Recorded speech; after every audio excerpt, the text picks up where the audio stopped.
So we talked about the shifting of energy sources from underground to above ground. And that's a facet of Pluto being in an air sign. Okay, if you think about Pluto Cap, that's very underground or in the mountain.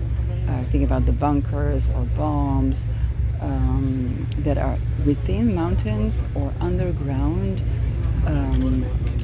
or in great heights above and below. Think about the Dead Sea, for example, as a Pluto Cap natural resource. And with the sextile to Neptune, you would think about the border between Israel and Lebanon as underground sea level. And now we're talking about the shifting from those underground sources to above ground. So that is fusion energy, which is like it's coming to the air, it's coming to light. I think Einstein had a Pluto in an air sign as well, in Gemini, who came up with the beginning of the concept, the beginning of the practice of creating that. I mean, of course, we had Marie Curie and we had way before that, but we talk about the engineering and the Pluto Gemini, which was an air sign, and that is the concept of nuclear energy being able to have a dual meaning. Technology of bombing a city and lighting a city, depending on how you comprise it, of course. And so now we're also talking about, whether it's solar energy is going to take a boom, wind energy, but also gravity, or harvesting gravity waves. Just things that are not necessarily coming from within the ground by digging into the ground, but definitely we're going to see the underground coming into the above. And those are the explosions that we see. And I also I began to talk about the nature of wealth. And the nature of wealth is going to have to be more transparent. So, but also air-based, okay? Air can also be intellectual property, concepts, and there are going to be attempts to control that, okay? For example, beware of ideology that deprives the artist or the creator, the patent creator, of their creative rights, because that's also a boom that we have during Aquarius. It's both the equity facet of Aquarius, but it's also a Pluto, okay, trying to control the collective consciousness. We see that with AI, okay, trying to harvest on everybody's brain, but that opens the nervous system, and that creates what I began to talk about as those glitches in the system. And so when you talk about the nature of wealth, there's actually wealth that is not going to cause you nervous system problems. We're going to have to tackle to get into the core issues with Pluto. Talk about energy harvesting, and that's just something to keep in mind. We're definitely going to have pulls on the nervous system, we're going to be learning to develop our consciousness in a new way. That's both telepathy, memory, discernment, the what did I want to say, okay, the fact that we have a lot of nervous system things that we don't quite associate with anything other than internal, or this is the age, and Aquarius brings longevity, okay? So you're going to be noticing the urges and the attempts to kind of make people forget things or make people remember things, and to control for the memory, to control for the nervous system activity. And people en masse are going to learn to liberate themselves from that. Okay, Pluto is sextiling Neptune, which is going to be on the sign of identity and assertion. So there's the surrendering something, but then with Neptune there's a longing and manifesting and the standing in our power is going to be done to Aquarius. So, for example, remember that you don't have an identity disorder, you have an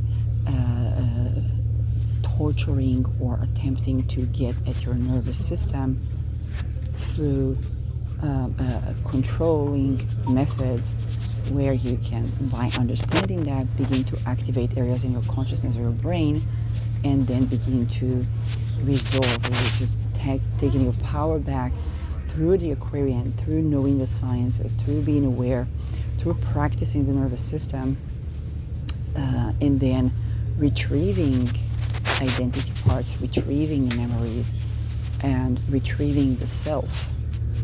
Okay, so there's the dissolution of the self as Neptune is entering Aries, where we learn about the nature of our consciousness. One of the things that I saw Walter from Twitter writing about, I don't remember his family name, was the fact that we think that we have freedom of choice where we don't have freedom of choice. Okay, I talk about mind control or the fact that we are a nervous system, blessings, but then we don't actually take our freedom. Okay, we don't actually celebrate our freedom, so we don't stand for freedom.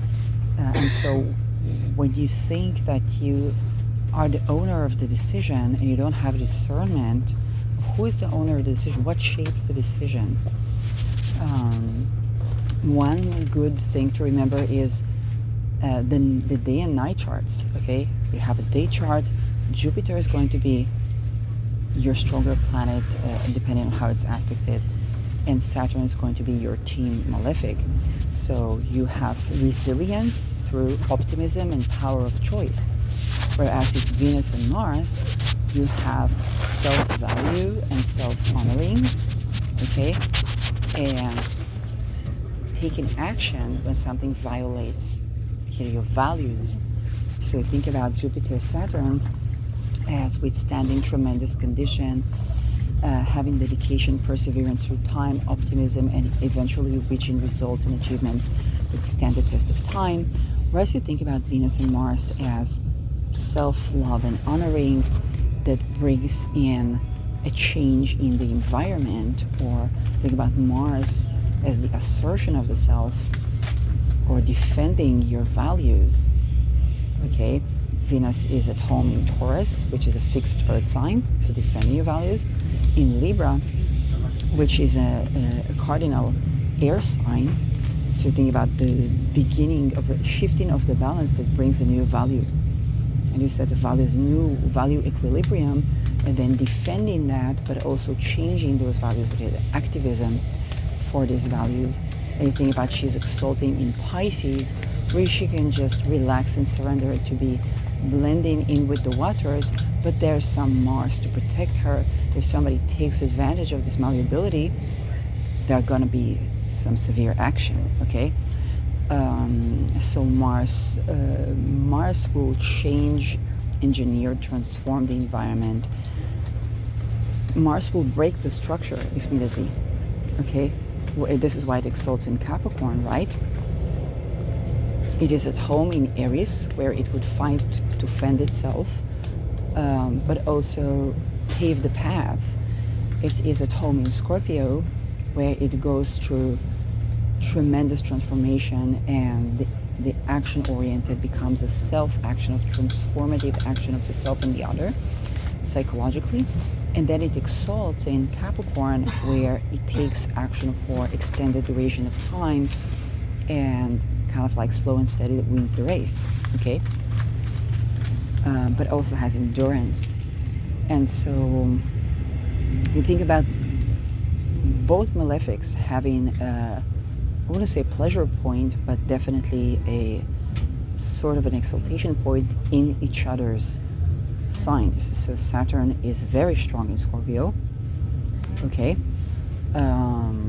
You have Saturn and Scorpio, even if you're your night chart, you're gonna have perseverance, okay? That might surprise people, because you could be seen as incredibly impulsive and like that won't last, but it's kind of like, hey, that person is okay, because Saturn is structure, and that Scorpio is transforming structure.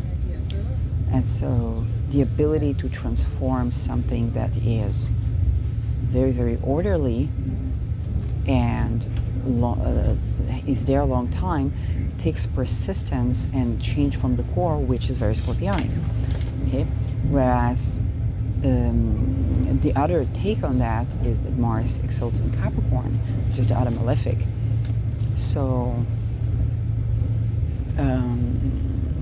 so when it comes to tackling the situations, some of you might tend to finding the choice within the situation, and that's appropriate if you have Jupiter, if you're a day chart, and your Jupiter is in good position. That would be preferred. You would have more access to that. Whereas for some of you, the Venus point would be the issue of understanding core values. For example, I have a very strong Venus in the first decan of Taurus, and the value of willing consent and me standing 10 toes down for this value really created the person that I am today, and the potency that I hold on exposing any dumb fuckery to the core of the atoms and the cells.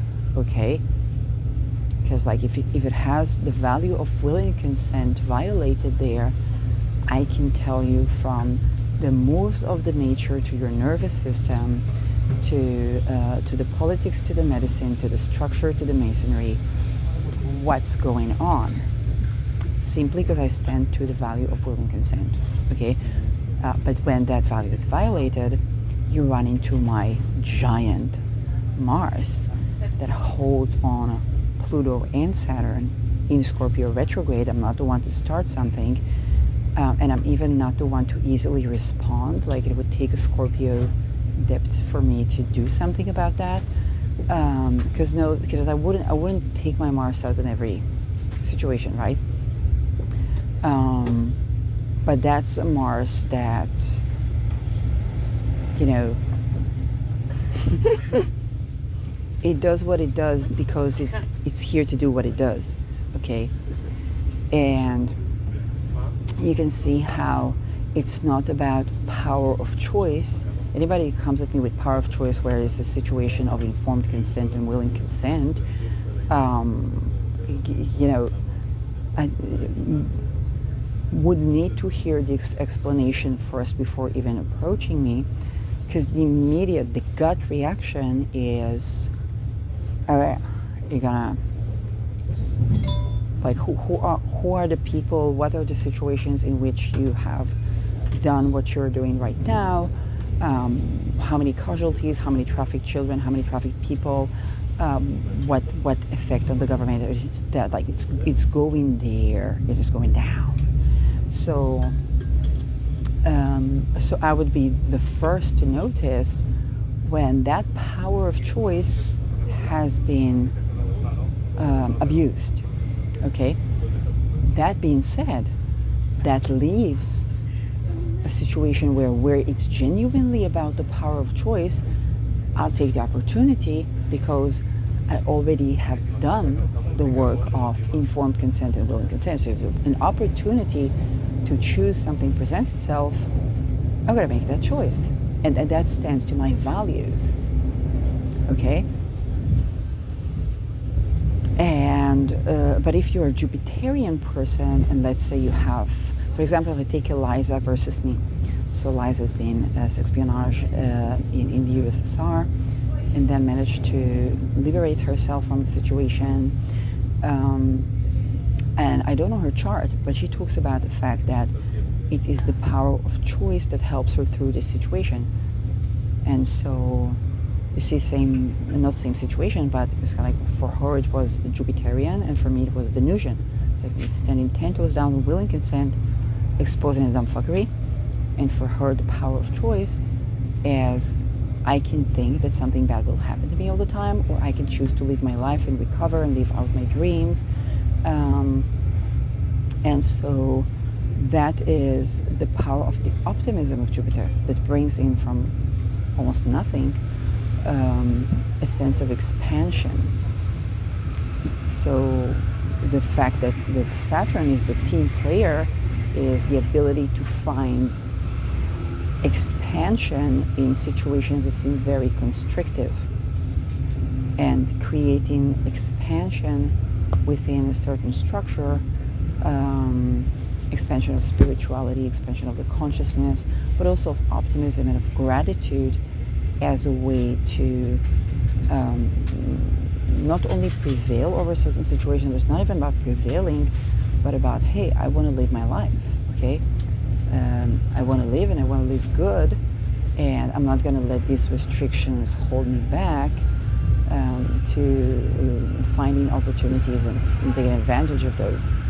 So this is something you really want to remember as we embark to the days that we are embarking, because the power of, like, when we talk about the inversion cults, the power of choice will be used on Venusians, which is inappropriate and incompatible, and you're going to have discernment for that. And the power of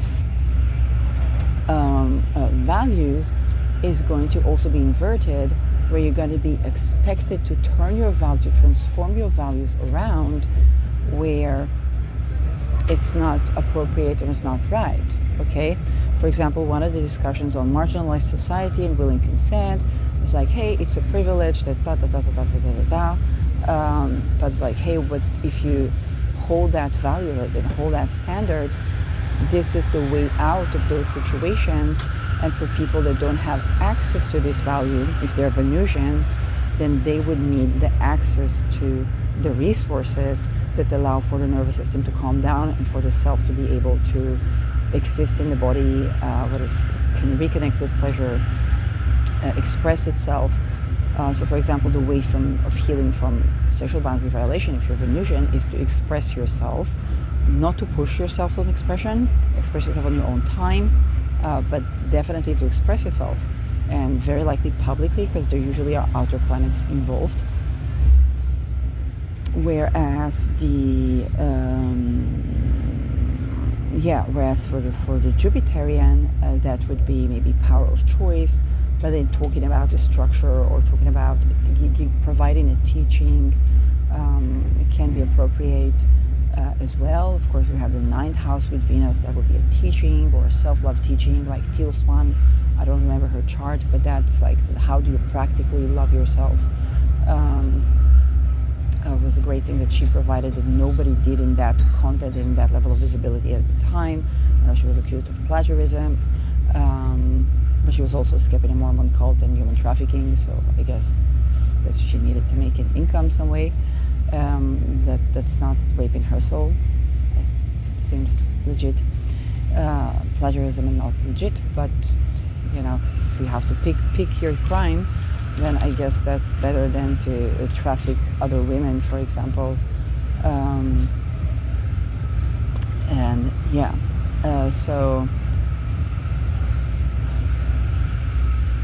I think she corrected that. Another thing that's going to be very, very relevant for these times is the discernment of what is controlled and what is genuine. We began to have that with controlled opposition with Pluto in Aquarius, in Capricorn, because we talked about within the structure and the governmental structure, the plutocrats, okay?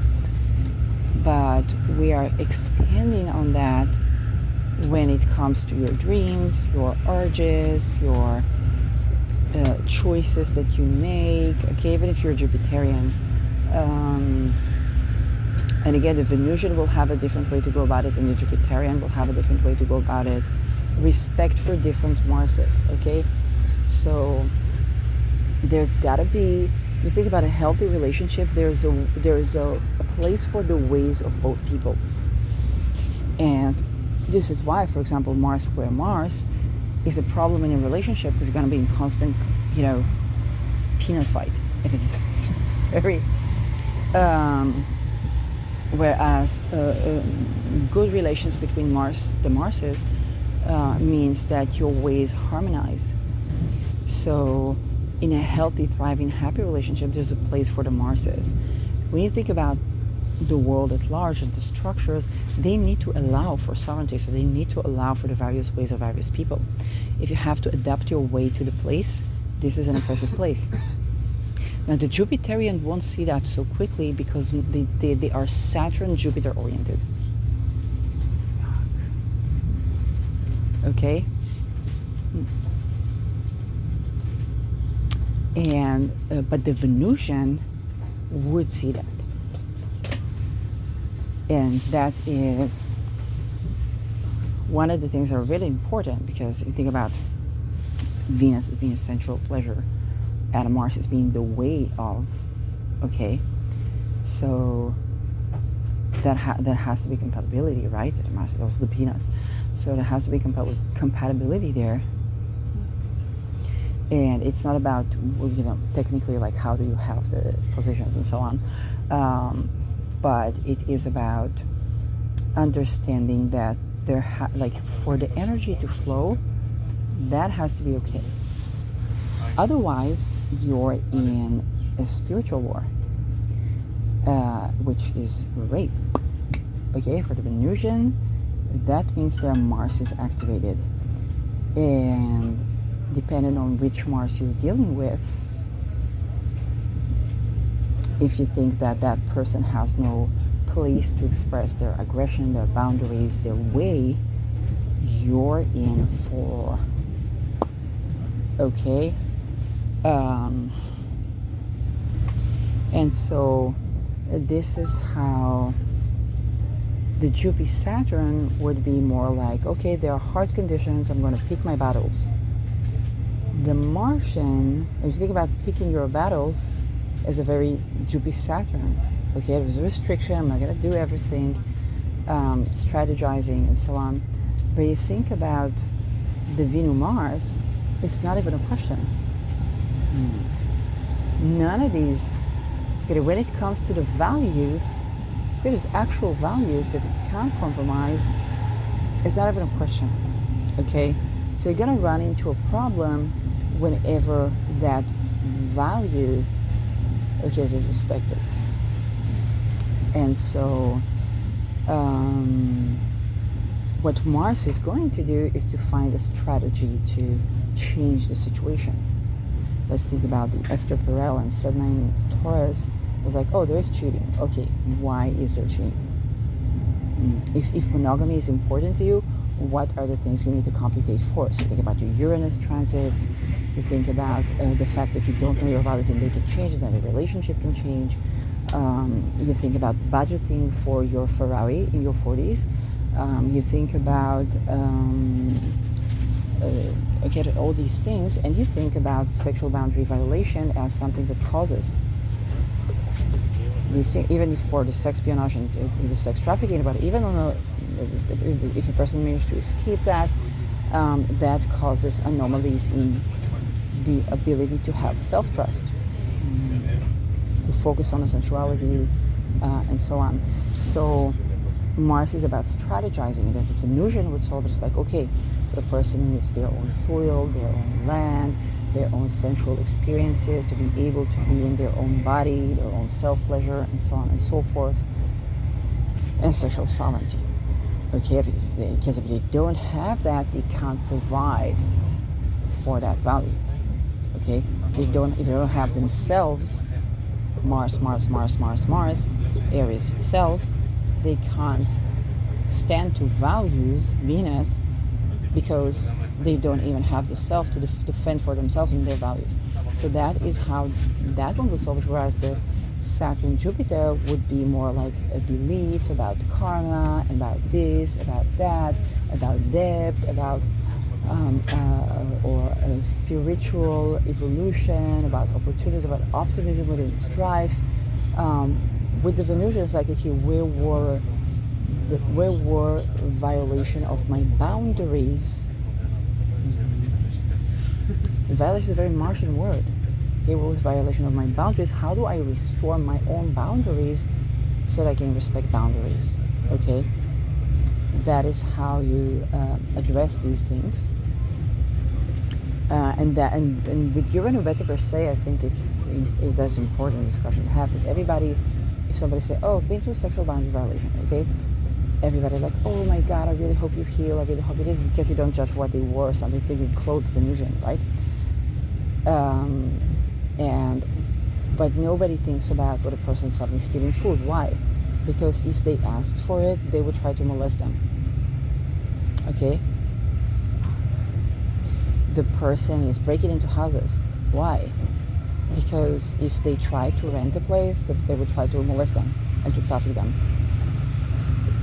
The person stealing clothes from the store. Why? Because if they try to work for that, they would be molested at work. Okay? That whole setting of having a safe space where your boundaries are respected is not something that they experience or that was broken, and so to regain the trust, they need educators. They say those things independent of anything. This is why Uranus-Venus is bringing us back to all kind of revolutionary perceptions about value, about possessions, and this is where the place of equity of Aquarius meets the very possessive Taurus. Now the B-sextile is going to work in those ways, and you're going to have to remember Venus, Mars, Jupiter, Saturn. So if you think about Orthodoxy religion, values sex or values war. And so when we have a revolution, what's happening is that the antidote to restriction or spiritual restriction is defending our sexual sovereignty. And sexual sovereignty in this day and age includes will and consent.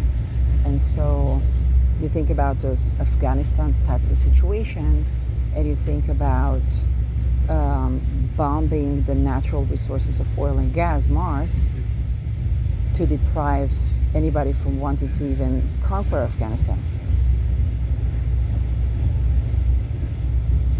It's like, hey, you're in for the oil and gas, right? Yeah, kaboom. Because when you talk about sexual boundary violation, it is a murder of the soul, okay? So a murder of the oil. Like you came for the oil, you came for the gas, that goes boom. And I think the Jupiter Saturn, both the Venus Mars, okay, but also the Jupiter Saturn, they have to reassess things, because if they think they're going to enslave people with the power of choice, because that's the inversion of Jupiter Saturn, they are running into dumb fuckeries never before seen. Okay, they're running into people that recovered from sexual boundary violation for like decades and are beginning to see the light. Okay, and you know, you think about a person that has CPTSD. Okay, you give them an order by chance. Okay, just let's say I think about the situation with the bus driver. Okay, come inside. They can explode the entire bus, and I don't mean that artificially. I don't mean that as an analogy. Okay, they can explode the entire bus, and leave the door closed. Okay, because that's how it works. So you want to think about masses of people.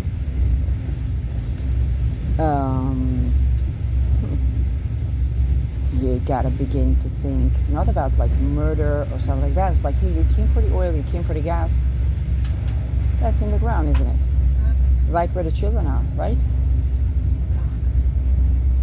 Let's bomb the dumb fuckery. Let's bomb what you came here for. Because you can't money launder, right? You can't trade, you can't money launder into the economy if you ain't got the economy, okay? You need to have You need to have legal businesses to money launder. And what are biggest investments? Their oils, their gases. So we're going to be expecting such revolution, I think, around April, but it's already beginning to form.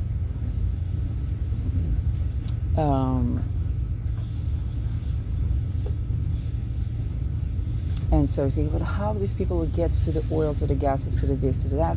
Well, the glitches in the matrix, they point to something. Okay. And there are many ways of rendering something useless.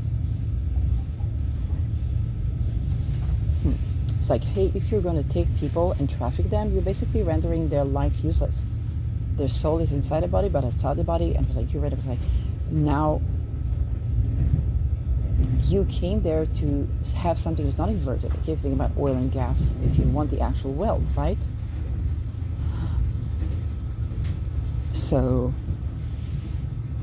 one way would be to explore that damn fuckery. Many the children that you train to give orders, they can do that.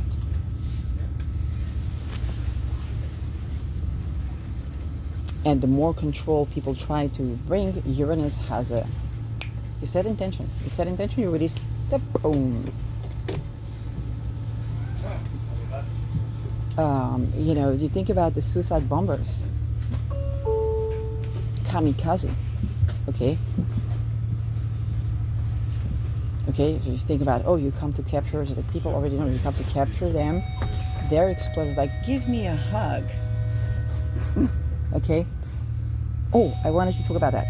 The Gen Zers and Gen Alphas, they were born packed for exactly these times. The skibbity toilet generation, it is what it is. Okay, tunnels, underground tunnels, they know what's up, they feel it in the body, and the excretion of that and the rejuvenation of that. And the Gen Zers, which is, they are the ones who hold the power of choice. I think about the power of choice is where the place that people used to gaslight people about. One great short that was viral with Gen Zers was about a girl being kidnapped, and she tells to her kidnapper about the gender pronouns, like, that's offensive, like, you don't call me the right pronoun. And that's the person saying, I'm kidnapping you. It's like, oh, that's so exciting, why did you choose me? And so like, are you going to torture me to death, and so on and so forth. It's like being completely wu-wei on them. But when it comes like to the genders, like, that's offensive. Okay, and that's a very viral thing, but it's a joke that's exaggerated, but it's also kind of true. You're not meeting people that don't have the power of choice. Okay, you're not meeting people who are that dumb fuckery of gaslighting around choice. That worked where people were not informed of their value and were really trying to look at the power of choice. But the Pluto at the power of choice generation, okay, you're not coming into Pluto Sag with choice gaslighting.